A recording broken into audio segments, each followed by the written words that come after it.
ప్రభువైన యేసుక్రీస్తు నామానికి మహిమ కలుగును గాక. మన ప్రభువు యేసుక్రీస్తు తండ్రి అయిన దేవుడు స్తుతింపబడును గాక.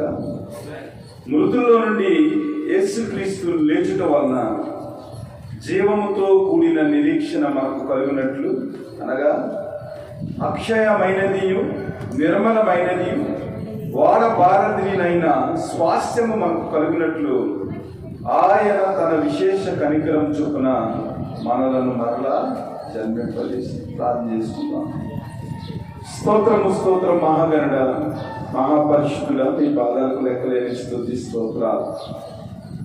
గడిచిన కాలమంతా మమ్మల్ని కాచి కాపాడి మీ కృపలో జ్ఞాపకం చేసుకుని ప్రభా, ఈ పునరుద్ధాన దినాన్న మీ పునరుద్ధానం గురించి మేము నేర్చుకుంటానికి, ప్రభా పునరుద్ధానం చెందిన తర్వాత మా శరీరాలు కూడా నీ శరీరమును పోలి ఉంటాయని మేము నేర్చుకుంటానికి సహాయం దయచేయమని, కృప చూపించమని, మీ ఆత్మతో మమ్మల్ని నడిపించి మేలు చేయమని ఈ మనవులన్నీ మా కొరకు తిరిగి లేచిన పునరుద్ధానుడైన యేసుక్రీస్తు నామమున అడిగి వేడుకొంచున్నాం పరమ తండ్రి. ఆమేన్. ఈరోజు మన పాఠం పేరు ఏమిటంటే క్రీస్తు పునరుద్ధానము క్రైస్తవ పునాది. క్రీస్తు పునరుద్ధానము క్రైస్తవ పునాది. మనం చదువుకున్న లేఖనాలను బట్టి మనం ఆలోచన చేసినట్లయితే పౌలు గారు ఏమంటున్నారంటే, క్రీస్తు లేపబడకపోయినట్లయితే ఇదిగో మేము ప్రకటించే సువార్త వ్యర్థము. ఒకవేళ క్రీస్తు కనుక లేపబడకపోతే మనము కూడా లేపబడి ఉండలేదు అంటున్నారు.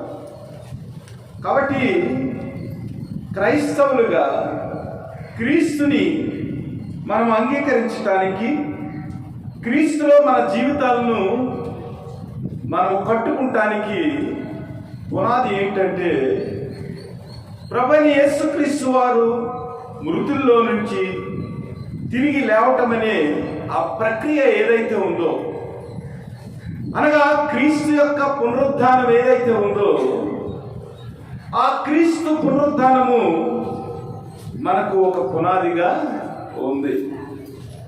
అందుకనే పౌలు ఏమంటున్నాడంటే, క్రీస్తు లేపబడిన యెడల మీ విశ్వాసము వ్యర్థమే, మీరింకను మీ పాపములోనే ఉన్నారు. అంతేకాదు, క్రీస్తునందు నిద్రించిన వారును నశించిరి. ప్రభువైన యేసుక్రీస్తు వారు గనక లేపబడకపోయినట్లయితే, ఆయన మరణించి తిరిగి లేపకపోయినట్లయితే, తండ్రి మనము ఉంటున్న విశ్వాసము, క్రీస్తులో మనము కట్టుకున్న ఈ పునాదంతా కూడా వ్యర్థమే. ఒకవేళ క్రీస్తు కనుక లేపబడపోయినట్లయితే మనము కూడా ఇంకా పాపములోనే జీవిస్తున్నాం. అనగా మరణం యొక్క దాస్యంలో మనము జీవిస్తున్నాం. మరణం యొక్క ముళ్ళు ఇంకా మన శరీరంలో అది ఉన్నట్లే లెక్క. కాబట్టి క్రీస్తు యొక్క పునరుద్ధానము మన జీవితానికి ఒక పునాదని మనం గమనించాలి. అయితే ఈరోజు పాఠంలో మనం నేర్చుకోవాల్సింది ఏమిటంటే, మనం పునరుద్ధానం చెందిన తర్వాత మన శరీరాలు ఎలా ఉంటాయి? చాలా మందికి డౌట్. ప్రభువైన యేసుక్రీస్తు వారు తిరిగి లేచారు. లేఖనాల్లో అనేక మంది వ్యక్తులకు ఆయన కనిపించారు. అయితే ప్రభువైన యేసుక్రీస్తు వారు ఎలా కనిపించారు? పునరుద్ధానం చెందిన తర్వాత ఆయన శరీరం ఎలాగుంది?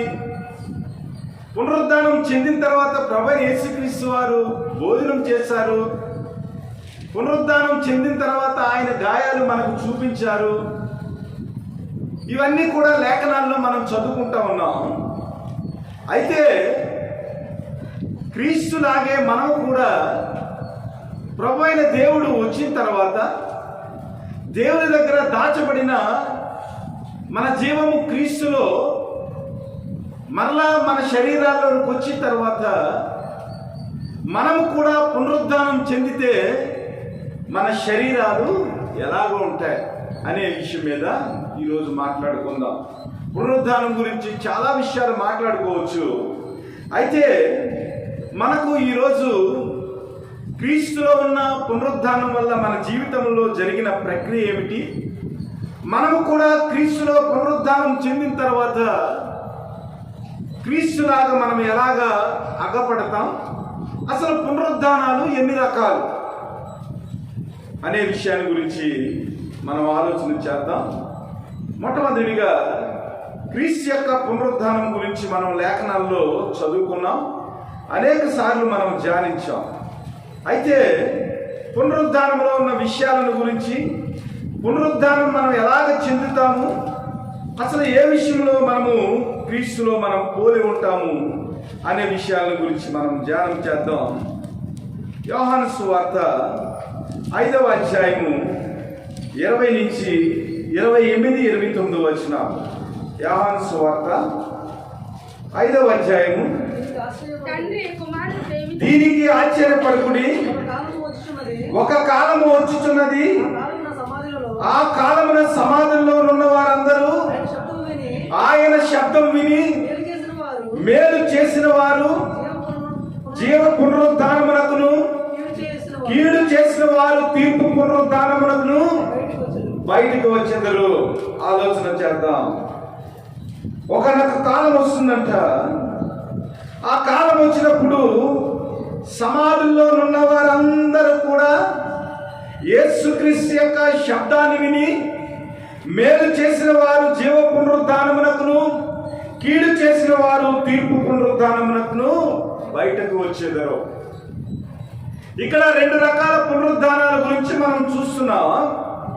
ఒకటి జీవ పునరుద్ధానము, రెండవది తీర్పు పునరుద్ధానము. ప్రభువైన యేసుక్రీస్తు వారు వచ్చినప్పుడు ఎవరైతే ఆయన శబ్దాన్ని విని బయటకు వస్తారో వారందరూ కూడా జీవ పునరుద్ధానానికి వారు లేస్తారు. అలాగే కీడు చేసిన వారు తీర్పు పునరుద్ధానానికి బయటికి వస్తారు. అయితే ఈ 2 పునరుద్ధానాలు ఒకేసారి జరుగుతాయా? ఒక ఆలోచన. మేలు చేసిన వారు జీవ పునరుద్ధానానికి, కీడు చేసిన వారు తీర్పు పునరుద్ధానానికి. ఈ 2 పునరుద్ధానాలు ఒకేసారి జరుగుతాయంటే ఒకేసారి జరగవు. జీవ పునరుద్ధానానికి, కీడు పునరుద్ధానానికి మధ్యకాలము 1000 సంవత్సరాలు. ఇది మొదటి పునరుద్ధానము.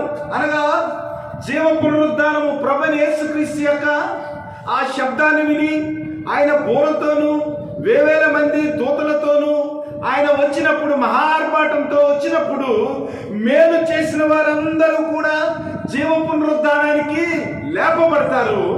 అది మొదటి పునరుద్ధానం. చాలా జాగ్రత్తగా ఆలోచన చేయాలి. ప్రకటన గ్రంథము 20వ అధ్యాయము 5వ వచనం. ప్రకటన గ్రంథము ఆ 1000 సంవత్సరములు గడిచే వరకు కడమ మృతులు బ్రతకలేదు. ఇది మొదటి పునరుద్ధానము. ఈ మొదటి పునరుద్ధానములో పాలుగలవారు ధన్యులను, పరిశుద్ధులైనరు. ఇంటి వారి మీద రెండవ మరణమునకు అధికారం లేదు. వీరు దేవునికి, క్రీస్తుకును యాజకులై క్రీస్తుతో కూడా 1000 సంవత్సరములు రాజ్యము ఏలుదురు. దేవునికి స్తోత్రం. ఈ మొదటి పునరుద్ధానము అనగా జీవ పునరుద్ధానంలో ప్రభువైన యేసుక్రీస్తు వారు వచ్చినప్పుడు వీరు బ్రతుకుతారట. బ్రతికి క్రీస్తుతో కూడా రాజ్యం చేస్తారు.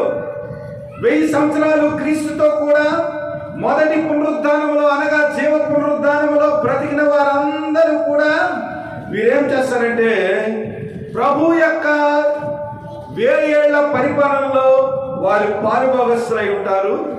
వీరు క్రీస్తుకు యాజకులై క్రీస్తుతో కూడా 1000 సంవత్సరములు రాజ్యము ఏలుతారు.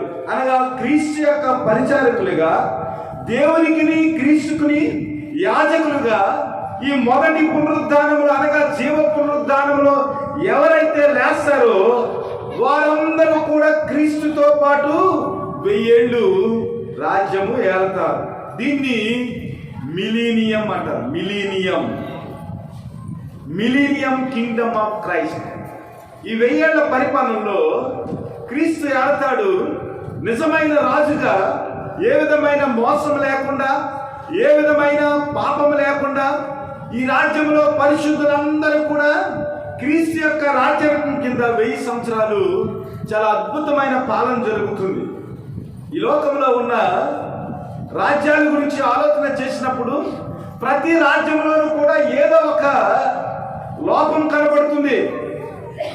ఏ వ్యక్తి రాజ్యం చేసినా, ఏ వ్యక్తి పరిపాలన చేసినా ప్రతి పరిపాలనలోనూ ఏదో ఒక లోపము కనిపిస్తుంది. కానీ క్రీస్తు యొక్క 1000 ఏళ్ల పరిపాలనలో ఏ లోపము లేకుండా జీవ పునరుద్ధానములో అనగా మొదటి పునరుద్ధానములో క్రీస్తు యొక్క పరిపాలన చాలా మహిమాన్వితమైన పరిపాలనగా, మహోన్నతమైన పరిపాలనగా అది మనకు కనబడుతుంది. ఇక 1000 సంవత్సరములు జరిగిన తర్వాత తీర్పు పునరుద్ధానం జరుగుతుంది. దాని గురించి మనం చూసినట్లయితే దానియేలు గ్రంథము 12వ అధ్యాయము, దానియేలు గ్రంథము 12వ అధ్యాయము 2 నుంచి 4 వచనాలు చదవండి. మరియు సమాధులలో నిద్రించు అనేకులు మేలుకొనిదరు, కొందరు నిత్య జీవము అనుభవించుటకును, కొందరు నింద పాలగుటకును, నిత్యముగా హేళిలగుటకు మేలుకొందురు. బుద్ధిమంతులైతే ఆకాశములోని జ్యోతుల వలె జ్యోతిని పోలిన వారై ప్రకాశించురు. నీతి మార్గమును అనుసరించి నడుచుకున్నట్లు ఎవరు అనేకులను తిప్పుదురో వారు నక్షత్రం వల్లే నిరంతరము ప్రకాశించెదరు. ఇక్కడ మనం ఆలోచన చేసినట్లయితే అదే విషయాన్ని దానియేలు గారు కూడా తన యొక్క దర్శనంలో చెప్తున్నారు. సమాధుల్లో నిద్రించిన వారు అనేకులు మేలుకొందురు.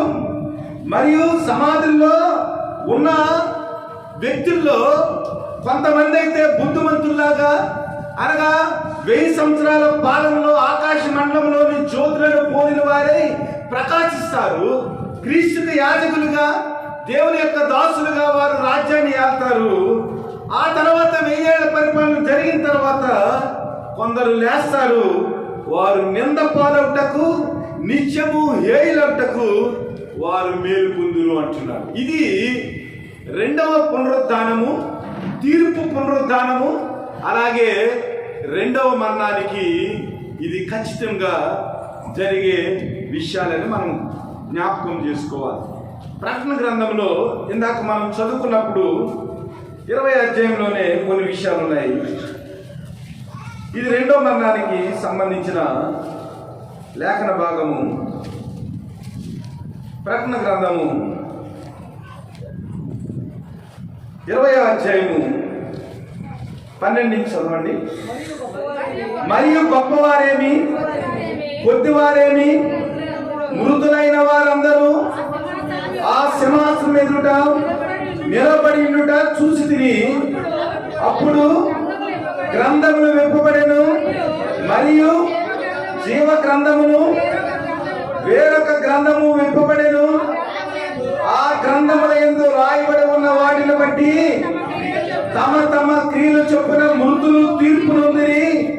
సముద్రము తనలో ఉన్న మృతులను అప్పగించెను. మరణమును, పాతాళ లోకమును వాటి వశమునున్న మృతులను అప్పగించెను. వారిలో ప్రతి వాడు తన క్రియలు చొప్పున తీర్పు పొందెను. మరణమును, మృతుల లోకమును అగ్నిగుండములో పడవేయబడెను. ఈ అగ్నిగుండము 2వ మరణము. ఎవరి పేరైనను జీవ గ్రంథమందు రాయబడినట్లు కనబడని ఎడల వాడి అగ్నిగుండంలో పడవేయబడెను. ఇది 2వ మరణము, తీర్పు పునరుద్ధానము.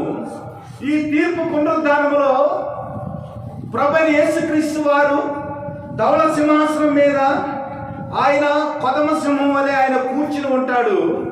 అప్పుడు జీవ గ్రంథములు విప్పబడతాయి. సముద్రంలో ఉన్న మృతులు కూడా అప్పగింపబడతారు. అలాగే పాతాళ లోకంలో దాయబడి ఉన్న మృతులు కూడా అప్పగింపబడతారు.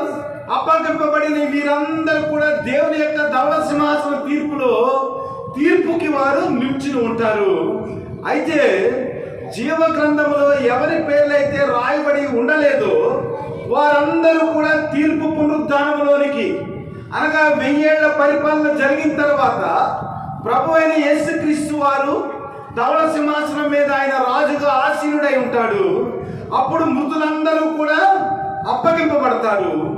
వారిలో ఎవరి పేరైతే జీవ గ్రంథములో రాయబడి లేదో వారందరూ కూడా అగ్నిగుండంలో పడవేయబడతారు. అది తీర్పు పునరుద్ధానము, రెండవ మరణం. చాలా జాగ్రత్తగా ఆలోచన చేయాలి. 2 పునరుద్ధానాలు. ఒక పునరుద్ధానము జీవ పునరుద్ధానము, మొదటి పునరుద్ధానము. మొదటి పునరుద్ధానములో క్రీస్తునందు విశ్వాసం ఉంచిన వారు, మేలు చేసిన వారు లేపబడతారు. క్రీస్తుతో కూడా వారు 1000 ఏళ్ల పరిపాలనలో క్రీస్తుకు యాజకులుగా, దాసులుగా వారు రాజ్య పరిపాలన చేస్తారు. 1000 ఏళ్ళు జరిగిన తర్వాత తీర్పు పునరుద్ధానం జరుగుతుంది. తీర్పు పునరుద్ధానంలో మొత్తం మృతులందరూ లేపబడతారు. ఆ మృతులకి తీర్పు పునరుద్ధానంలో దేవుని యొక్క తీర్పు జరుగుతుంది. ఎవరి పేరైతే జీవ గ్రంథంలో రాయబడి లేదో వారందరూ కూడా తీర్పు పునరుద్ధానములో అగ్నిగుండములో పడవేయబడతారు. ఇది నిత్య మరణము, నిత్యమైన శిక్ష. కాబట్టి పునరుద్ధానాలు ఎన్ని రకాలు? 2 రకాలు. 1 జీవ పునరుద్ధానము, 2 తీర్పు పునరుద్ధానం. అయితే ఇది మీ అవగాహన కొరకు చెప్పాను. ఇప్పుడు మనము లేపబడిన తర్వాత, క్రీస్తుతో కూడా మనం లేపబడిన తర్వాత మన శరీరములు ఎలాగ ఉంటాయో మనం ఒకసారి ఆలోచన చేద్దాం.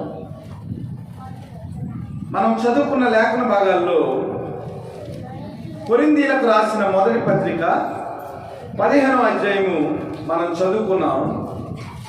44వ వచనం ఒకసారి చూడండి. ప్రకృతి సంబంధమైన శరీరముగా విత్తబడి ఆత్మ సంబంధ శరీరముగా లేపబడును. ప్రకృతి సంబంధమైన శరీరం ఉన్నది కనుక ఆత్మ సంబంధమైన శరీరము కూడా ఉన్నది. ఆగుదాం. ప్రకృతి సంబంధమైన శరీరం ఉంది. ఈ ప్రకృతి సంబంధమైన శరీరం ఎలాగైతే ఉందో ఆత్మ సంబంధమైన శరీరం కూడా అలాగే ఉంది. ప్రకృతి సంబంధమైన శరీరం ఉంది కాబట్టి ఆత్మ సంబంధమైన శరీరం కూడా ఉంది అంటుంది. ఇది ఎలాగా? ప్రకృతి సంబంధమైన శరీరం ఉందండి. ఇప్పుడు మనకందరికీ ఉన్నది ప్రకృతి సంబంధమైన శరీరం. మరి ఆత్మ సంబంధమైన శరీరం ఎలాగా? ఆత్మ సంబంధమైన శరీరాన్ని మనము ఎలాగ పొందుకుంటాం? 35వ వచనం చూడండి. అయితే మృతులు ఎలాగు లేతులు, వారెట్టి శరీరంతో వచ్చునని ఒకడు అడుగును. ఓ అవివేకి, నీవు విత్తినది చస్తేనే కానీ బ్రతికింపబడదు కదా. నీవు విత్తిన దాన్ని చూడగా అది గోధుమ గింజైనను సరే, మరి ఏ గింజైనను సరే వట్టి గింజలే విత్తుచున్నావు గాని పుట్టబోవు శరీరమును విత్తుడలేదు. అయితే దేవుడే తన చిత్త ప్రకారము నీవు విత్తిన దానికి శరీరమునిచ్చును, మరియు ప్రతి విత్తనమునకును దాని శరీరము ఇచ్చుచున్నాడు. ఒక విత్తనం ఉందనుకోండి,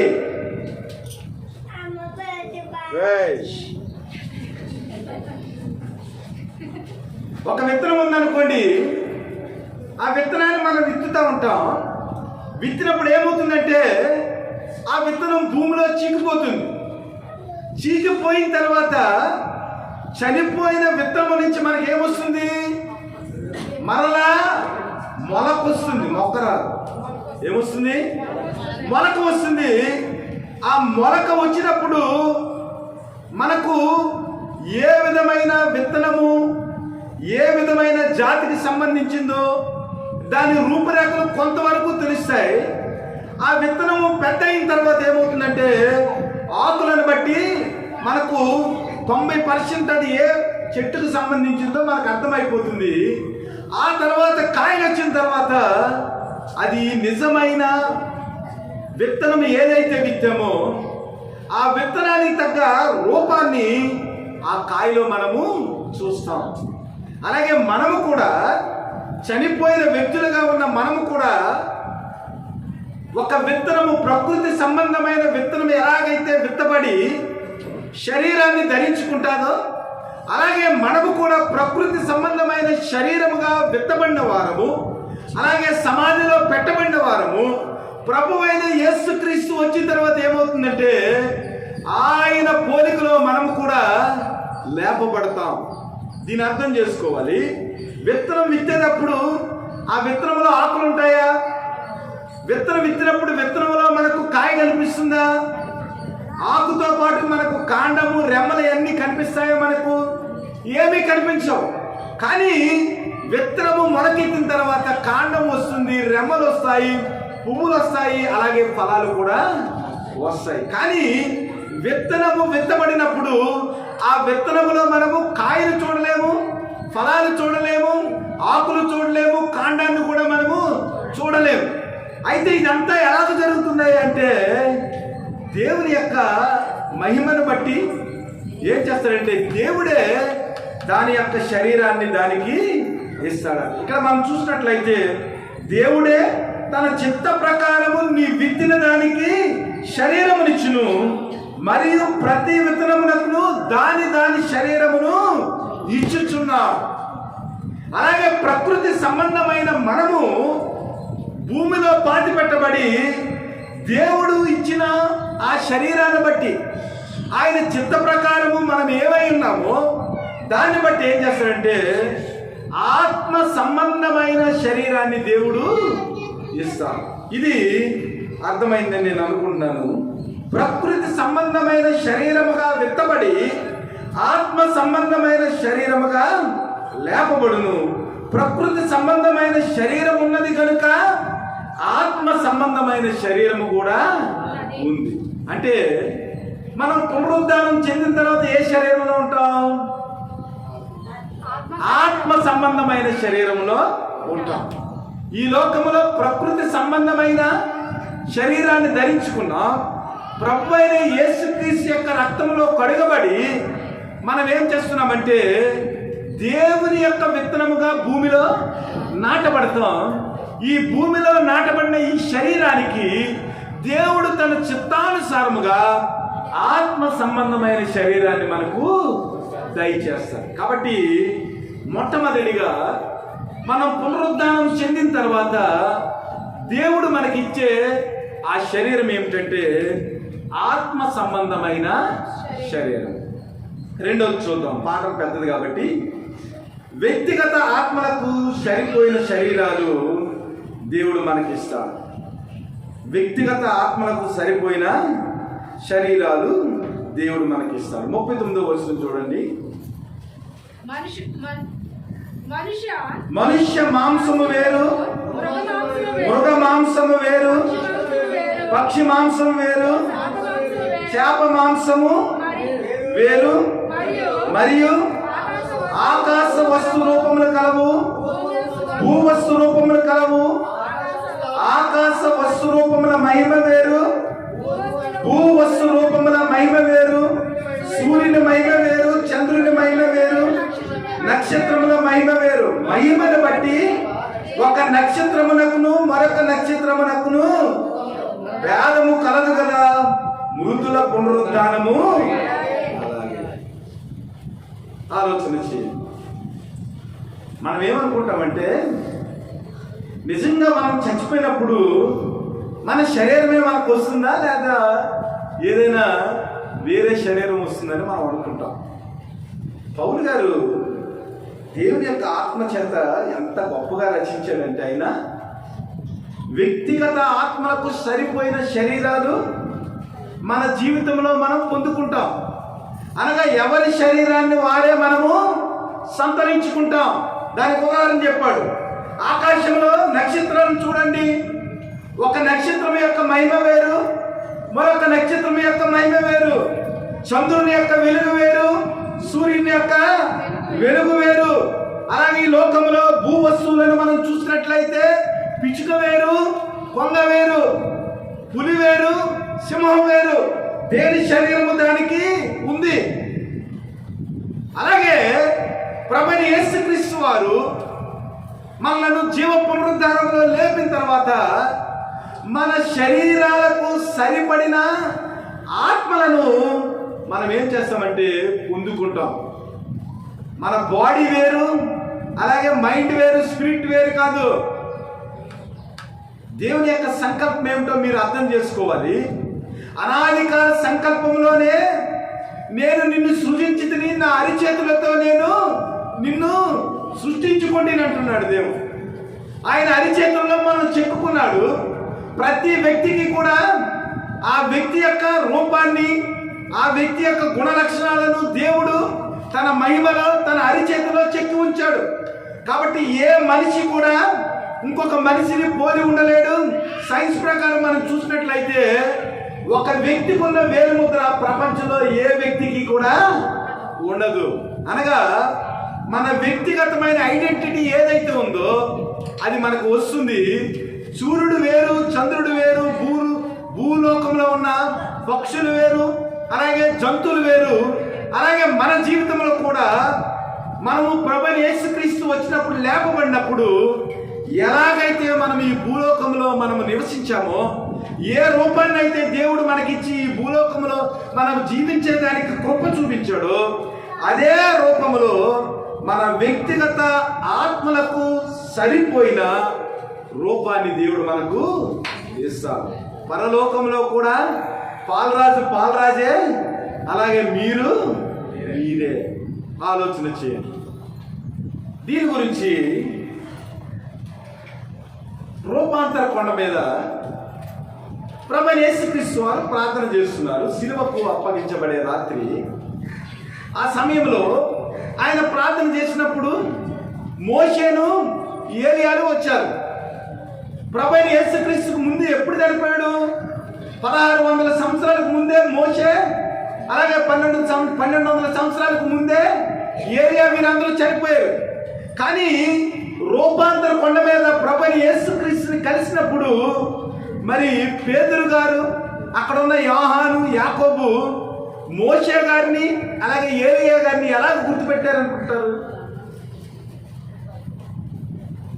అంటే వారు ప్రభు యొక్క మహిమలో రూపాంతర శరీరాలను, అలాగా పునరుద్ధాన శరీరాలను ధరించుకున్నప్పుడు వారు రూపాన్ని బట్టి, వారి గుణగణాన్ని బట్టి ఆత్మలో యాకోబు, యోహాను అందరూ ఏం చేశారంటే ఏలియాను అలాగే మోషేను వారు చూడగలిగారు. అలాగే మన జీవితంలో కూడా మనం పరలోకం వెళ్ళిన తర్వాత సత్యకృప ప్రార్థనా మందిరం వ్యక్తులు ఎంతమంది అయితే పరలోకం వెళ్ళారో వాళ్ళందరికీ కూడా వేరు వేరు ఐడెంటిటీలు, మనకు సంబంధించిన ఐడెంటిటీ అక్కడ ఉంటుంది. అలా చూసిన వెంటనే పలానా నానిబాబు గారని, పలానా అభి అని, అలాగే పలానా బ్లెస్సీ అని మనము చూడగలుగుతాం. అనగా మన వ్యక్తిగత ఆత్మలకు సరిపోయిన శరీరాలు పునరుద్ధానంలో మనం పొందుకుంటాం. కాబట్టి దేవుడు అనుగ్రహించే ఆ శరీరం ఏదైతే ఉందో అది పరిపూర్ణమైన శరీరం. యోహాను, 1 యోహాను 3వ అధ్యాయం 2వ వచనం చూడండి. మనం ఎలా ఉంటామని దేవుడు అనుగ్రహించే శరీరం, 3వ శరీరం.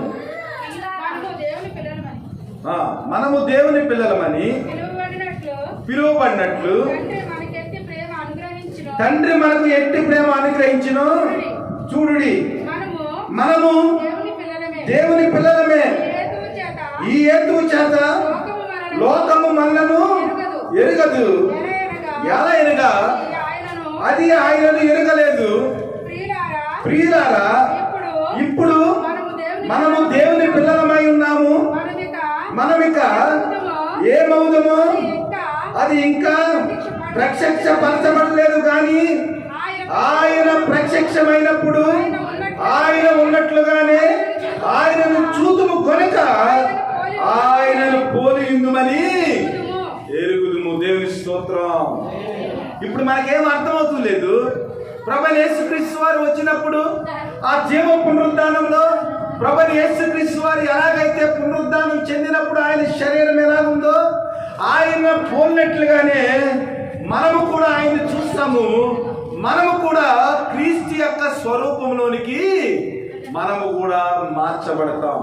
అందుకని ఆది కాండంలో మనం చూసినట్లయితే నరుని యొక్క రూపం ఎలాగుంది? దేవుని పోలి ఉంది. మానవుడు దేవుని యొక్క స్వరూపంలోను దేవుని యొక్క పోలికలోను సృజింపబడినవాడు.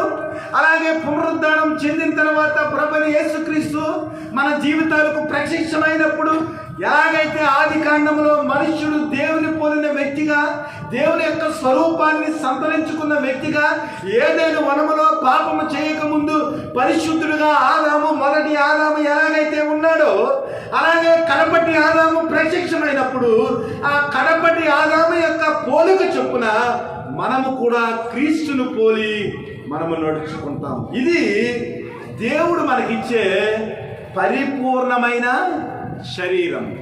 మొదటి శరీరము ఆత్మ సంబంధమైన శరీరము, రెండవ శరీరము మన వ్యక్తిగత ఆత్మలకు సరిపోయిన శరీరము, మూడవ శరీరము దేవుడు మనకు అనుగ్రహించే పరిపూర్ణమైన శరీరం. నాలుగవ శరీరం గురించి చూద్దాం. ఇది అక్షయమైన శరీరం.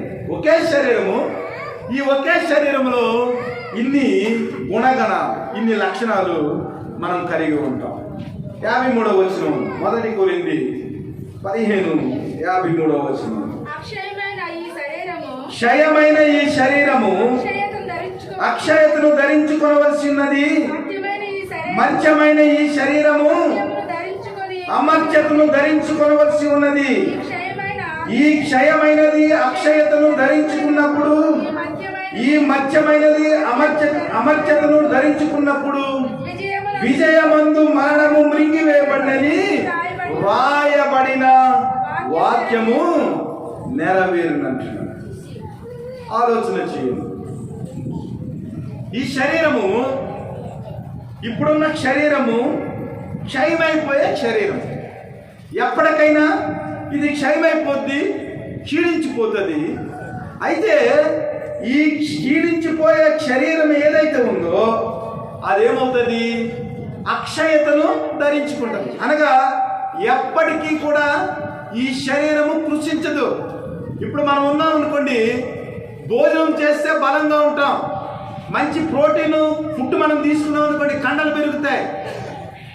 కానీ ఎప్పుడైతే భోజనం మానేసామో ఆటోమేటిక్గా మన శరీరం ఏమవుతుంది? క్షీణించిపోతుంది, కృషించిపోతుంది.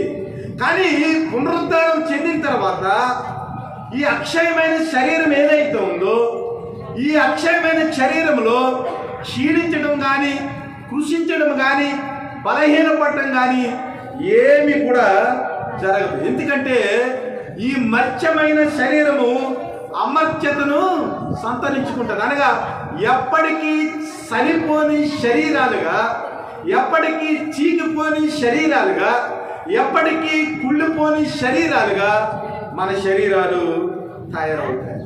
దీని గురించి మనం చూసినట్లయితే కొరింథీయులకు రాసిన 2వ పత్రిక 4వ అధ్యాయం 7వ వచనం ఒకసారి చూడండి. అయినను ఆ బలాధిక్యము మా మూలమైనది కాక దేవునియందు ఉన్నట్లు మట్టి ఘటములలో ఈ ఐశ్వర్యము మాకు కలదు అంటుంది. ఆలోచన చేయండి. మా బలమేమో కాదు. మా బలమైతే ఏమవుతుంది? క్షయమైపోతుంది. మా బలంలో ఏమాత్రం కూడా దేవుని యొక్క మహిమ లేదు. కాబట్టి మా బలము కాక దేవుని యొక్క బలము చేత ఈ మట్టి ఘటములో దేవుని యొక్క మహిమైశ్వర్యము నింపాడంటున్నాడు. దేవుని యొక్క మహిమైశ్వర్యం ఏమిటి? దేవుని యొక్క మహిమైశ్వర్యం ఏమిటి? ఈ మట్టి ఘటంలో దేవుని యొక్క మహిమైశ్వర్యం నింపాడు అన్నాడు. ఈ మహిమైశ్వర్యం ఏమిటి? దేవుని యొక్క పరిశుద్ధాత్మ. మరియమ్మ గారు ఏమన్నారంటే, అమ్మా నీకు దైవ కుమారుడు పుడతాడు అంటే, ప్రభా నేను పురుషుని ఎరగందాన్ని కదా, నాకు ఎలా పుడతాడంటే పరిశుద్ధాత్మ నిన్ను కమ్ముకొనును, అప్పుడు ఈ లోకంని ఏలబోయే రక్షకుడు నీ గర్భాన్న జన్మిస్తాడన్నాడు. అంటే మరియమ్మ గర్భంలో ఒక పరిశుద్ధాత్మ క్రియ జరిగింది.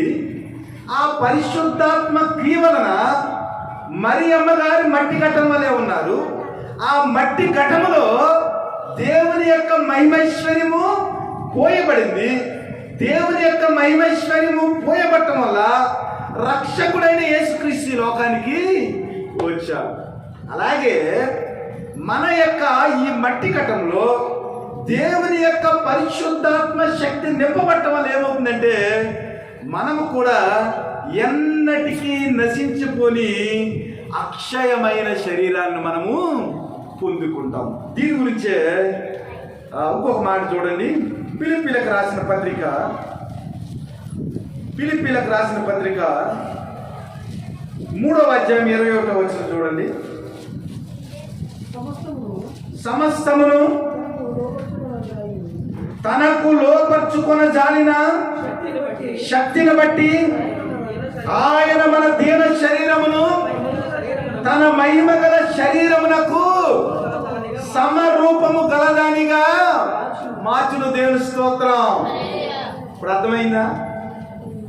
మట్టి ఘటంలో మహిమైశ్వర్యం ఏమిటంటే తనకు సమస్తమును లోపర్చుకొనగలిగిన శక్తిని బట్టి ఆయన మన దీన శరీరమును అనగా మన మట్టి ఘటమును తన మహిమ గల శరీరమునకు సమరూపముగా ఆయన మార్చేస్తాడు. అనగా ఎప్పటికీ నశించిపోని శరీరముగా ఈ మట్టి ఘటాన్ని అక్షయమైన శరీరముగా దేవుడు లేపుతాడు. కాబట్టి ఈ పునరుద్ధాన శరీరంలో ఉన్న గొప్ప ఆధిక్యతలు ఏంటో మనం గమనించాలి. 5వదిగా మనం చూసినట్లయితే మహిమాయుత శరీరం. ఇది ఏ శరీరము? మహిమతో కూడిన శరీరము.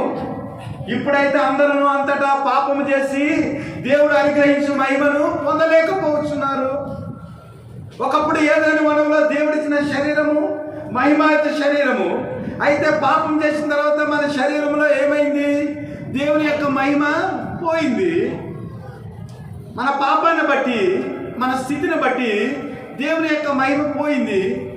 కానీ ప్రభువైన యేసుక్రీస్తు వారు కలవరి శిలువలో ఆ మరణపు ముళ్ళును విరిచి పునరుద్ధానుడైన తర్వాత మరణానికి ఇక ఏమాత్రం కూడా విజయం లేకుండా అదేమైందంటే ధర్మశాస్త్రమందు మరణానికి ఉన్న ఆ ముళ్ళు విరిచివేయబడింది, మరణానికి ఉన్న ఆ బలము విరిచివేయబడింది. కాబట్టి ఈ మట్టి ఘటంలో దేవుడు ఏం చేశాడంటే మహిమాయుత శరీరాన్ని ఆయన మనకు నింపి ఉంచాడు. 17వ వచనం మత్తయి 17 చూడండి. 17వ అధ్యాయంలో ఇందాక మనం చదువుకున్నాం. రూపాంతర కొండ మీద దేవుడు ఆయన రూపాంతరం చెందే ఆ సమయంలో మోషే ఏలియాలు వచ్చారు. అప్పుడు కనిపించిన ఆ శరీరము రూపాంతర శరీరము. దాని గురించే ఇందులో చూద్దాం. 43వ వచనం చూడండి. 1 కొరింథీ 15వ అధ్యాయం 43.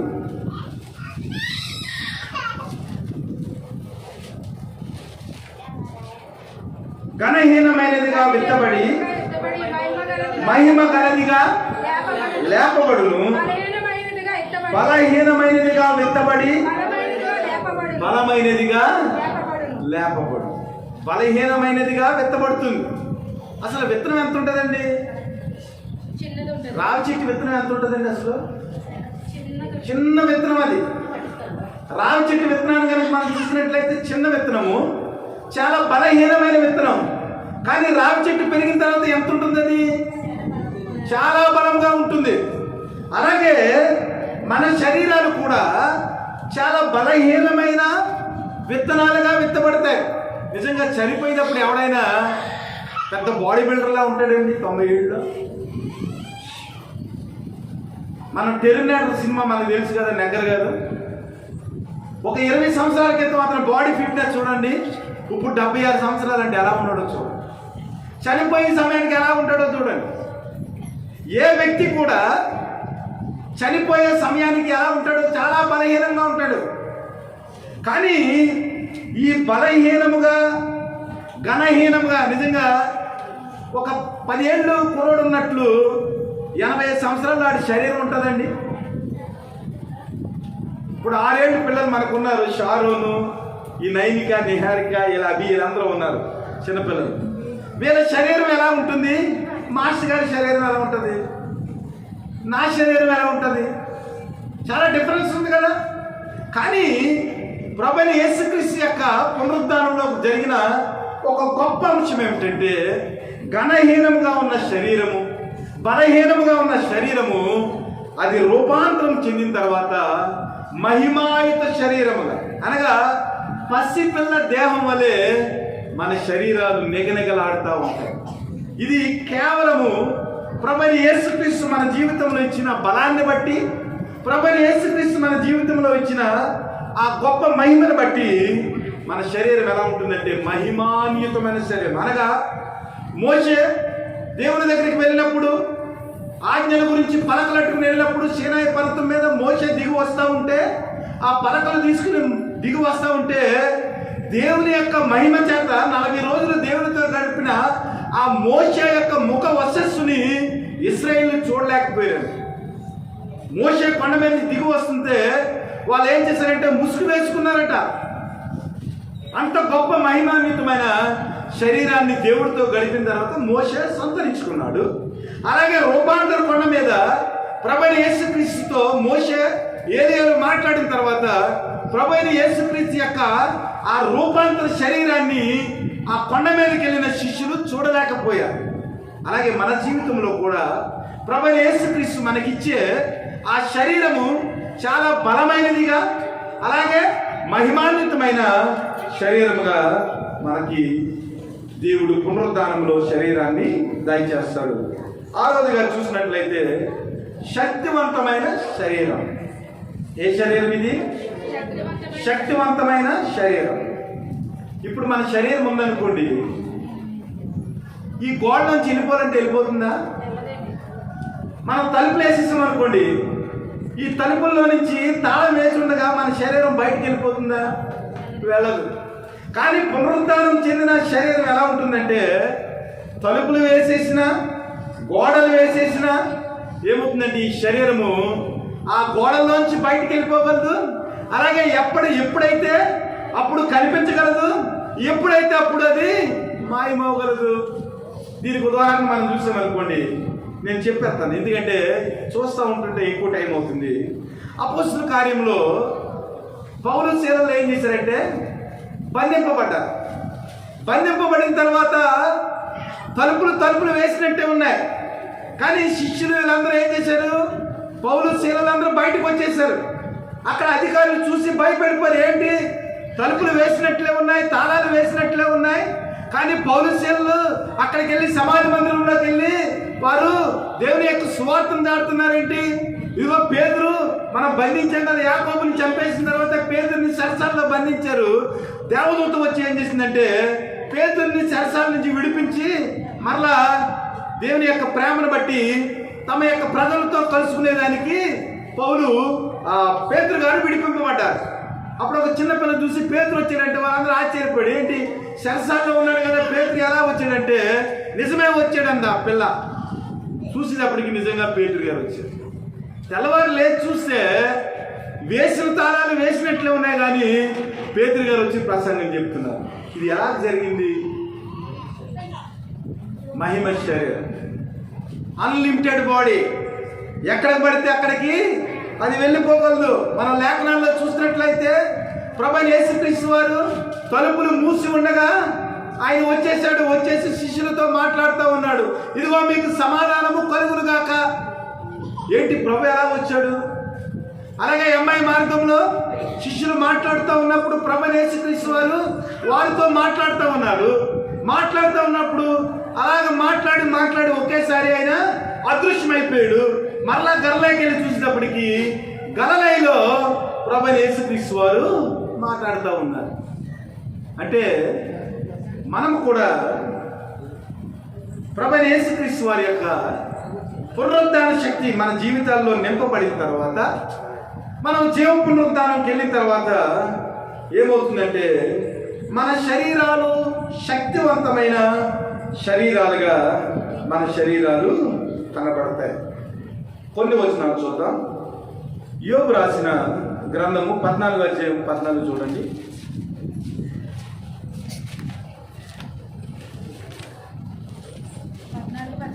14 ఒకసారి చూడండి. మరణమైన తరువాత నరులు బ్రతుకుదురా?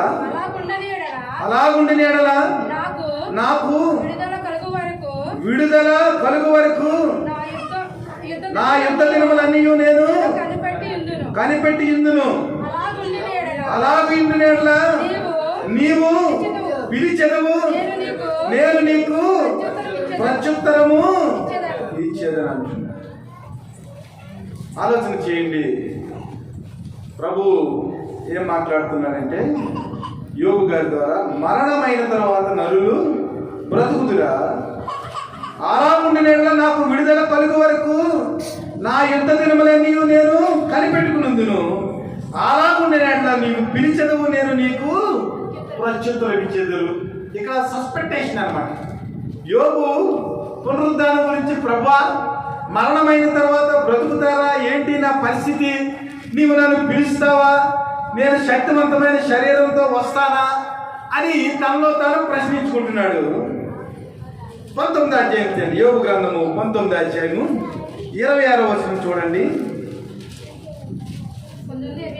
19:20 ఈలాగు నా చర్మము చీకిపోయిన తర్వాత శరీరముతో నేను దేవుని చూచెదను, నా మట్టుకు నేనే చూచెదను, మరి ఎవరు కాదు నేనే కన్నులారా చూచెదను. ఇది ఎలా జరుగుతుంది?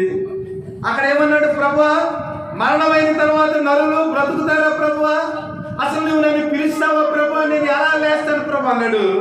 26వ వచనం మనం 19వ అధ్యాయం చూసేటప్పటికి, అయితే నా విమోచకుడు సజీవుడనియు తరువాత ఆయన భూమి మీద నిలిచిననియు నేను ఎరుగుదును.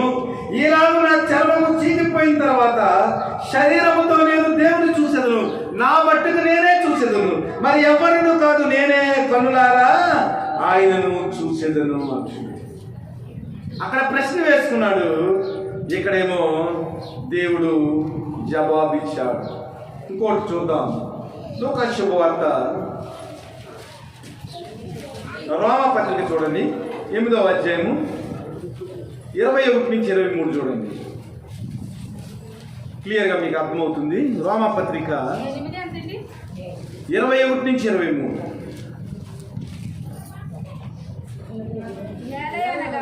ఏలయనగా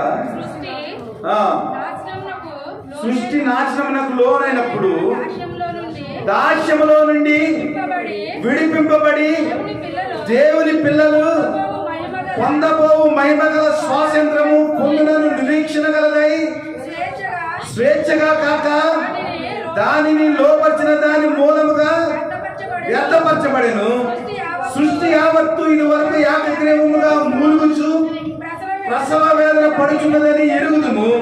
అంతేగాక ఆత్మ యొక్క ప్రథమ ఫలమును నొందిన మనము కూడా దత్తపుత్రత్వం కొరకు, అనగా మన దేహం యొక్క విమోచన కొరకు కనిపెట్టుచు మనలో మనము మూలుగుచున్నామ. ఏలయనగా మనము నిరీక్షణ కలిగిన వారమై రక్షింపబడితిమి. నిరీక్షింపబడినది కనపడినప్పుడు నిరీక్షణతో పని ఉండదు. తాను చూచుచున్న దాని కొరకు ఎవడు నిరీక్షించును? మనము చూడని దాని కొరకు నిరీక్షించిన ఎడల ఓపికతో దాని కొరకు కనిపెట్టుదు అన్నాడు. ఇక్కడ యోబు గారు వేసుకున్న ప్రశ్నకు జవాబుకు ఇక్కడ పౌలు గారు రోమాపత్రికలో చెప్తున్నాడు. యోబు అక్కడ నిరీక్షించాడు, మృతులైన వారు బ్రతుకుతారా ప్రభువా, నీవు నన్ను పిలుస్తావు అన్నప్పుడు ప్రభు అక్కడ మళ్ళీ ఆలోచన దయచేశాడు, నా కన్నులారా నేనే చూస్తాను. నా శరీరము చీకిపోయినా, నా కళ్ళు ఊడిపోయినా, నేను ఆత్మ శరీరంతో పునరుద్ధానం అయినప్పుడు క్రీస్తును చూస్తాను. ఇక్కడ పౌరేమంటాడంటే, మనం ఏదైతే కనిపెడుతున్నామో అది ప్రభువైన యేసుక్రీస్తు వారు ఈ సృష్టి విమోచన పొందినప్పుడు దేవుని యొక్క మహిమ శరీరము మనకు వస్తుంది. అప్పుడు చీకిపోయిన శరీరం ఇక మనకు ఉండదు. దేవుని యొక్క మహిమాన్విత శరీరం వచ్చినప్పుడు, శరీరము శక్తివంతంగా మనం చూసినప్పుడు దేవునిలో మనకున్న విశ్వాసం ఏమిటో, ఆ నిరీక్షణ ఏమిటో మనకు అర్థమవుతుంది. కాబట్టి ఈ లోకపరమైన శరీరం కొరకు మనం ఇంకా ఆలోచించవలసిన పని ఏమీ ఉండదు అంటున్నాడు. కాబట్టి మన శరీరము ఎలా లేకపోతుందంటే శక్తివంతమైన శరీరంగా లేకపోతుంది. దీని గురించి ఆలోచన చేసినట్లయితే, మోషే కానానికి వెళ్ళక ముందు ప్రభువైన యేసుక్రీస్తును కోరుతాడు. అదేమిటంటే, ప్రభువా, కానానికి రావద్దన్నావు కదా, కనీసం కానాన్నన్నా నువ్వు నాకు చూపించు ప్రభు అంటే, ప్రభు ఏం చేస్తాడంటే పిస్గా కొండ మీదకి మోషేని తీసుకెళ్తాడు. మోషేని తీసుకెళ్ళిన తర్వాత మోషేకి శక్తివంతమైన మహిమాన్వితమైన పునరుద్ధానం చెందిన శరీరాన్ని అక్కడ ఇస్తాడు. ఇదిగో మోషే, నువ్వు ఇక్కడి నుంచి కానాన్ని చూడంటాడు. ఆ పిస్గా కొండ మీద నుంచి మోషే ఏం చేస్తాడంటే రూపాంతర శరీరాన్ని పొందుకుని, పునరుద్ధాన శరీరాన్ని పొందుకుని ఆ కొండ మీద నుంచి చూసినప్పుడు కానాన్ అంతా కూడా మోషేకి కనబడుతుంది.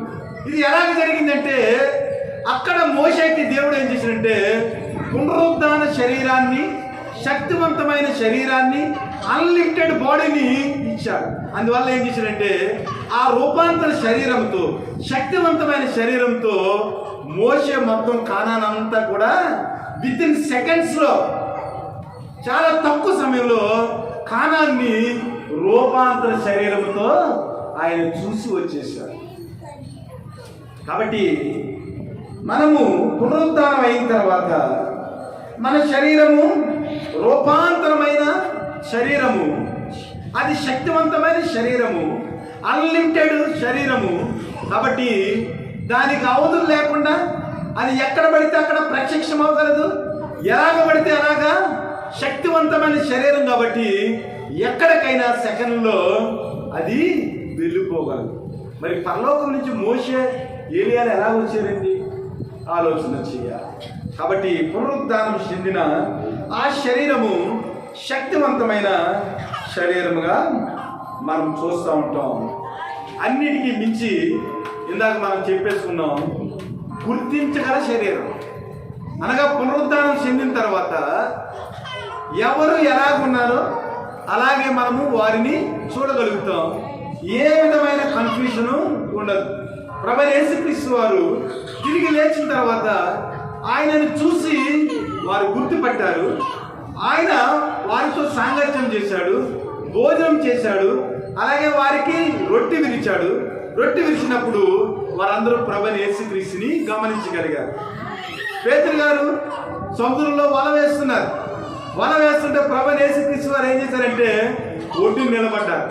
ఒడ్డుని నిలబడినప్పుడు యోహాను చెప్తున్నాడు, యోహాను, అదిగో ప్రభువైన యేసుక్రీస్తు వారు అన్నాడు. అప్పటికే పేతురు గారు ఏం చేస్తున్నారంటే బట్టలు లేకుండా వస్త్రహీనుడిగా కనపడ్డాడు. ప్రభువైన యేసుక్రీస్తుని చూసి వెంటనే ఏం చేశారంటే ఆయనను గుర్తించి వెంటనే సముద్రంలోనికి దూకేశారు. అనగా మనం కూడా పునరుద్ధానం చెందిన తర్వాత మన శరీరాలు గుర్తింపబడే శరీరాలుగా మన శరీరాలు ఉంటాయనేది జ్ఞాపకం పెట్టుకోండి. తర్వాత దీని గురించి ఒక క్వశ్చన్ కూడా వచ్చింది. ఆ క్వశ్చన్ ఏమిటంటే, ప్రభువైన యేసుక్రీస్తు వారు లేచిన తర్వాత తోమా గారు ఒక ప్రశ్న వేశారు. ఇదిగో ప్రభువైన యేసుక్రీస్తుని నేను చూస్తేనే కానీ నమ్మను, ఆయన గాయాల్లో వేలు పెడితేనే కానీ ఆయన యేసుక్రీస్తుని నేను నమ్మను అన్నాడు. అయితే ప్రభువైన యేసుక్రీస్తు వారి తర్వాత వారు కూర్చున్నప్పుడు ఆయన ప్రత్యక్షమయ్యాడు. తోమా దగ్గరికి వచ్చి, తోమా, నువ్వు ఒక ప్రశ్న వేసావు కదా, నేనా కాదని నువ్వు అనుకున్నావు కదా, ఇదిగో నా గాయాలను చూసి నా చేతుల్లో నువ్వు వేలు పెట్టి నేనా కాదని చూడంటే వెంటనే తోమా ఏమన్నాడంటే, అయ్యో ప్రభువా, నా దేవా అని తోమా దేవునికి నమస్కరించాడు. ఆ తర్వాత దేవుడు ఏమన్నాడంటే, చూసి నమ్మిన వారి కంటే చూడక నమ్మిన వారు ధన్యులన్నారు. అయితే ఇక్కడ మనకు ఒక ప్రశ్న మనకి అరైజ్ కావాలి. ఆ ప్రశ్న ఏమిటంటే, ప్రభు అయిన యేసుక్రీస్తు వారు పునరుద్ధానంతో లేచిన తర్వాత, పునరుద్ధాన శక్తితో లేపబడిన తర్వాత ఆయన యొక్క శరీరంలో గాయాలు ఉన్నాయా లేదా? మరి మనకి ఈ లోకంలో కాలు ఇరిగిపోయింది అనుకోండి, పరలోకంలోకి వెళ్ళిన తర్వాత కాలు ఇరిగిపోయినట్లు ఉంటామా? ఎందుకున్నాం? మరి ప్రభు అయిన యేసుక్రీస్తు వారికి గాయాలు ఉన్నాయి కదా. ప్రభు అయిన యేసుక్రీస్తు వారు లేచిన తర్వాత గాయాలు ఉన్నాయా లేదా? గాయాలు చూపించారా లేదా? ఆయన అన్నాడు, ఇదిగో మరి నాకున్నట్లు పోతానికి ఉంటాయా? పోతానికి ఉండదు కదా, ఇదిగో నా చేతులు చూడండి, నా కాళ్ళు చూడండి. చాలా క్రిటికల్ ప్రశ్న ఇది. చాలామంది థియాలజియన్స్ చాలా దీని గురించి చాలాసేపు ఆలోచించారు. ఒక థియాలజియన్ ఏం చెప్పాడంటే, ఈ లోకంలో ఏదైతే శరీరం ఉందో ఆ శరీరంతో కాక మహిమాన్విత శరీరంతో, బలమైన శరీరంతో మనం ఎప్పటికీ నశించుకొని శరీరంతో ఉంటాం కదా. కాబట్టి ప్రభువైన యేసుక్రీస్తు వారిని మనము గమనించేదాన్ని. తోమా ఏమన్నాడు? నేను గాయాల్లో పెట్టి వేలు పెడితేనే కానీ నేను యేసుక్రీస్తు నమ్మనన్నాడు. కాబట్టి మనము ప్రభువైన యేసుక్రీస్తు మన రక్షకుడని, ఆయన మనల్ని విమోచించాడని, మన కొరకు ఆయన కలవరిగిరిలో ఆయన రక్తాన్ని చిందించాడని, 3 మేకలకు వేలాడాడని మనము గుర్తించేదానికి, మనం ఐడెంటిఫై యేసుక్రీస్తుని చేసేదానికి పరలోకంలో కూడా యేసుక్రీస్తు గాయాలు అలాగే ఉంటాయి. అందుకనే యోహాను ఏం రాశాడంటే, మనం ఎలాగుంటామో మనకి తెలియదు, కానీ ఆయన ప్రత్యక్షమైనప్పుడు ఆయన పోలినట్టుగా మనం కూడా ఉంటాం. ఎందుకంటే మనము దేవుని పిల్లలం అన్నాడు. కాబట్టి ఈ లోకంలో ఒకవేళ ప్రభువు అలాంటి శరీరాలు మనకిస్తాడు, అన్లిమిటెడ్ బాడీస్ మనకిస్తాడు, నో డౌట్, ఏ మచ్చ ఉండదు, చిన్నపిల్లల పోలిన ఒక తేజోమయమైన శరీరాల్ని మనం కలిగి ఉంటాం. ఈ లోకంలో కాలు పోయిందని, చెయ్యి పోయిందని, లేదా ఈ లోకంలో కన్ను పోయిందని, రకరకాల అవయవాలు లేని వ్యక్తులుగా మనం ఉన్నామని ఏమాత్రం బాధపడకండి. పునరుద్ధాన శరీరంలో అందరము కూడా చాలా బలమైన వారముగా, శక్తివంతులముగా, ఎప్పటికీ నశించని శరీరాలతో దేవుడు మనకి ఏం చేస్తాడంటే మహిమాన్విత శరీరాన్ని మనకి ఇస్తాడు. ఇది ప్రకటన గ్రంథం 21లో ఉంది. అలాగే పేతురు రాసిన 3వ అధ్యాయము 13వ వచనంలో కూడా మహిమాన్విత శరీరాలు మనకి ఎలా ఉంటాయో పేతురు గారు కూడా రాసి ఉంచారు. అయితే ఈ పునరుద్ధాన ప్రక్రియలో తండ్రి కుమారుడు కూడా పునరుద్ధానంలో కలిసే ఉన్నారు, పరిశుద్ధాత్ముడు కూడా కలిసే ఉన్నాడు. ఇది చాలా థియలాజికల్గా దైవశాస్త్రానికి సంబంధించిన పెద్ద సబ్జెక్టు. దీని గురించి మీరు అవగాహన కొరకు చెప్తున్నాను. తండ్రి కుమార పరిశుద్ధాత్ములు ఏకమైన దేవుడు, త్రిత్వమైన దేవుడు.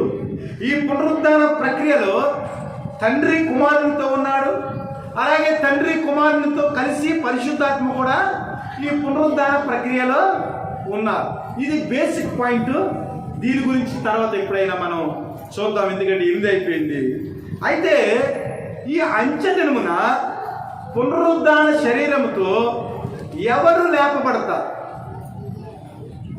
ప్రశ్న అర్థమైంది కదా. మనం అందరం కూడా జీవ పునరుద్ధానంలో ఉంటాం. కొంతమంది కీడు చేసిన వారు తీర్పు పునరుద్ధానంలో ఉంటారు. అయితే జీవ పునరుద్ధానంలో ఎవరు లేపబడతారు? ఈరోజు ప్రసంగంలో ముఖ్యమైన అంశం ఇది. పునరుద్ధాన శరీరం చాలా బాగుంటుంది. ఆత్మ సంబంధమైన శరీరము, పరిపూర్ణమైన శరీరము, మన వ్యక్తిగత ఆత్మలకు సరిపోయిన శరీరము, ఎప్పటికీ నశించిన శరీరము, మహిమాన్వితమైన శరీరము, ఇలాగ అన్ని రకాలుగా మనము ఆలోచన చేస్తాం. దేవుడు మంచి శరీరాన్ని ఆయన పునరుద్ధానం వల్ల మనకు వసుకుతున్నాడు. అయితే ఈ పునరుద్ధానంలో ఈ గొప్ప శరీరాన్ని సంతరించుకోవటానికి మనకు ఏ అర్హతలు కలగాలి? ఈ మహిమాన్విత శరీరాన్ని మన జీవితంలో పొందుకోవాలంటే మనకు ఏ క్వాలిఫికేషన్ ఉంటే ఈ అక్షయమైన శరీరాన్ని మనము పొందుకుంటాం? జీవ పునరుద్ధానంలో మనం ఉంటాం, జీవ గ్రంథంలో మన పేర్లు ఎలాగ లెక్కింపబడతాయి అనేది ప్రశ్న. యోహాను సువార్త 6వ అధ్యాయం 40వ వచనం చూడండి. 6వ అధ్యాయం 40వ వచనం. కుమారుని చూసి ఆయనందు విశ్వాసం ఉంచు ప్రతివాడు నిత్య జీవం పొందుటయే నా తండ్రి చిత్తము. అంత్య దినమున వాణిని లేపుదును. క్వాలిఫికేషన్ నెంబర్ 1, పునరుద్ధాన శరీరంతో మనం లేపబడాలంటే క్రీస్తు యొక్క మహిమాన్విత శరీరంతో, క్రీస్తు 1000 ఏళ్ల పాలనలో దేవుడు అనుగ్రహించే శక్తివంతమైన శరీరంతో మనము జీవించాలంటే మొట్టమొదటిగా మనం ఏం చేయాలంటే కుమారుని చూసి ఆయన యందు విశ్వాసం ఉంచు ప్రతి వాడును నిత్య జీవం పొందుటయే నా తండ్రి చిత్తము. అంత్య దినమున వాణిని లేపెదను. ప్రభువైన యేసుక్రీస్తుని ఎవడైతే విశ్వసిస్తాడో, ఎవడైతే నమ్ముతాడో వాడే నిత్య జీవములో తండ్రి చేత లేపబడతాడు. అంత్య దినమున పునరుద్ధానములో వాడి యొక్క స్థితి బాగుంటుంది. ఒకవేళ యేసుక్రీస్తుని నమ్మలేదనుకోండి, యేసుక్రీస్తుని విశ్వసించలేదనుకోండి, ఇంకా రక్షకుడిగా నువ్వు గమనించలేదనుకోండి, నీవు పాపని నీ గురించి నీకు ఆలోచన లేదనుకోండి, మనం జీవ పునరుద్ధానంలోనికి వెళ్లకుండా తీర్పు పునరుద్ధానంలోనికి మనము వెళ్ళిపోతాం. రెండోది 44 చూడండి. 44 నన్ను పంపిన తండ్రి వాణిని ఆకర్షించితేనే కానీ ఎవడును నా యొద్దకు రాలేడు. అంత్య దినమున వాణిని లేపు. అంటే మనము కుమారుణ్ణి విశ్వసించాలి, అలాగే తండ్రి చేత మనం ఆకర్షించబడాలి. ఆలోచన చేయండి. కుమారుడి చేత కుమారుడిని చూసి మనం విశ్వసించాలి, అలాగే మనం ఏం చేయాలి? తండ్రి చేత ఆకర్షించబడాలి. ప్రభువైన యేసుక్రీస్తు తండ్రి యొక్క చిత్తాన్ని ఆయన నెరవేర్చి ప్రియ కుమారుడుగా ఎలాగైతే ఈ లోకంలో తన ఆత్మను దేవునికి అప్పగించాడో, మంచి మనస్సాక్షి కలిగిన ఆత్మతో, కల్మషం లేని ఆత్మతో, దేవుని యొక్క నిర్మలమైన వాక్యము చేత ఈ లోకానికి సువార్త ప్రకటించి దేవుడిచ్చిన పనిని నెరవేర్చి తండ్రి చేత ఆకర్షించబడి దేవునికి ప్రియమైన కుమారుడిగా ఎలాగైతే యేసుక్రీస్తు ఆకర్షించబడ్డాడో, మనము కూడా మన క్రియల చొప్పున పరిశుద్ధతతో తండ్రిని మనము ఆకర్షించినప్పుడు, తండ్రి చేత మనము ఆకర్షించబడినప్పుడు ఏమవుతామంటే అంత్య దినమున తండ్రి చేత కుమారుల్లో ఉన్న జీవం చేత మనము కూడా లేపబడతాం. తండ్రికి ఇష్టడుగా లేకుండా ప్రియ కుమారుడుగా యేసుక్రీస్తుని నమ్ముకున్నాను కదా అని దేవునికి ఇష్టంగా మనం జీవించలేదనుకోండి, దేవుని ప్రియ కుమారుడుగా మన జీవితం లేదనుకోండి, అప్పుడు కూడా సమస్య వచ్చే ఒక పరిస్థితి కనపడుతున్నట్లుగా ఉంటుంది.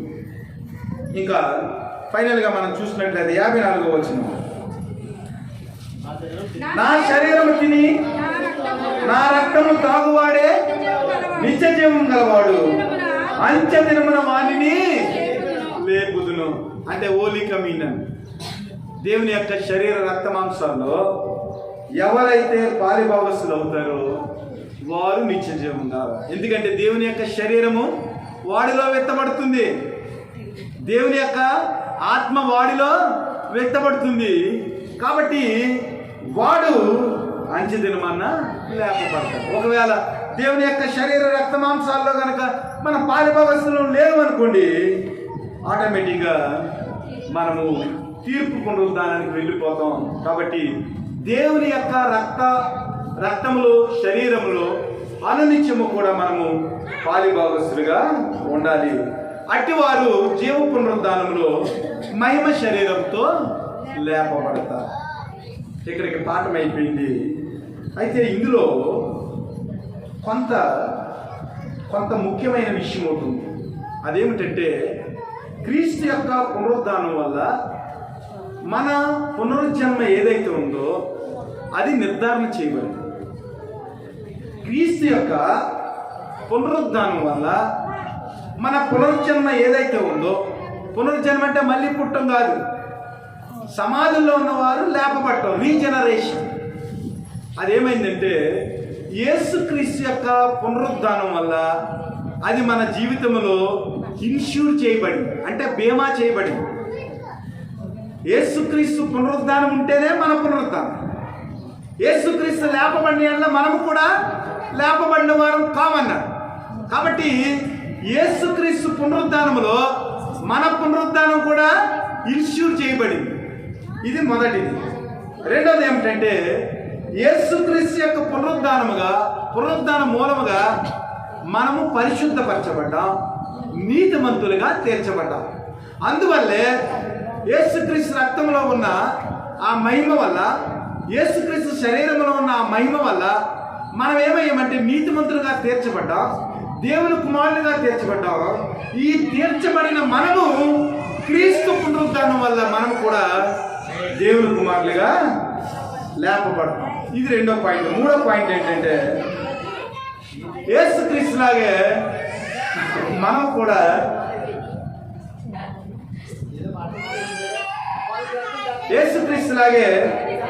కూడా నిజమైన ఖచ్చితమైన శరీరాన్ని పొందుకుంటాం. క్రీస్తు పునరుద్ధానం వల్ల మనం కూడా యేసుక్రీస్తులాగే నిజమైన ఖచ్చితమైన శరీరాన్ని మనము పొందుకుంటాం.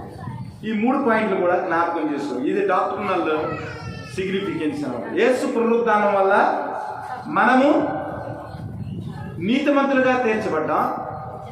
యేసుక్రీస్తు పునరుద్ధానం వల్ల మన పునరుద్ధానం కూడా నిత్యమైంది. అలాగే యేసుక్రీస్తు పునరుద్ధానం వల్ల యేసుక్రీస్తుకి ఎలాగైతే ఖచ్చితమైన శరీరం వచ్చిందో మనకు కూడా ఖచ్చితమైన శరీరము వస్తుంది. ఇది డాక్టర్నల్ సిగ్నిఫికెన్స్. అయితే ఎథికల్ సిగ్నిఫికెన్స్ ఉంటుంది. ఎంత శ్రేష్టమైన పునరుద్ధానం మనకు ఉంది కాబట్టి ఈ లోకంలో మనం జీవించాలి. దేవుని యొక్క చిత్తానుసారంగా, దేవుని యొక్క ప్రేమను బట్టి మనం నీతియుక్తమైన వ్యక్తులుగా, దేవుని యొక్క పరిశుద్ధులుగా మనం కూడా జీవించటానికి మనము నిర్ధారణ చేసుకోవాలి. అందుకే నీ కొరింథీయులకు రాసిన 15వ అధ్యాయంలో లాస్ట్ మాటలు ఏమన్నాడంటే, కాగా నా ప్రియ సహోదరులారా, మీ ప్రయాసము ప్రభువునందు వ్యర్థము కాదని ఎరిగి స్థిరులను కదలని వారును ప్రభు కార్యాభివృద్ధులందు ఎప్పటికీ ఆసక్తులై ఉండి. తాత్పర్యం అన్నమాట. ఎథికల్ సిగ్నిఫికెన్స్ అంటే ఇదంతా విన్నారు కదయ్యా మీరు. దేవుడు మీకు నిత్య జీవాన్ని ఇస్తాడు, పునరుద్ధానాన్ని ఇస్తాడు, మహిమగల శరీరాన్ని ఇస్తాడు. మీ శరీరాలు ప్రభువైన యేసుక్రీస్తులో ఇన్ష్యూర్ చేయబడ్డాయి. మీరు ఖచ్చితమైన శరీరాన్ని పొందుకుంటారు.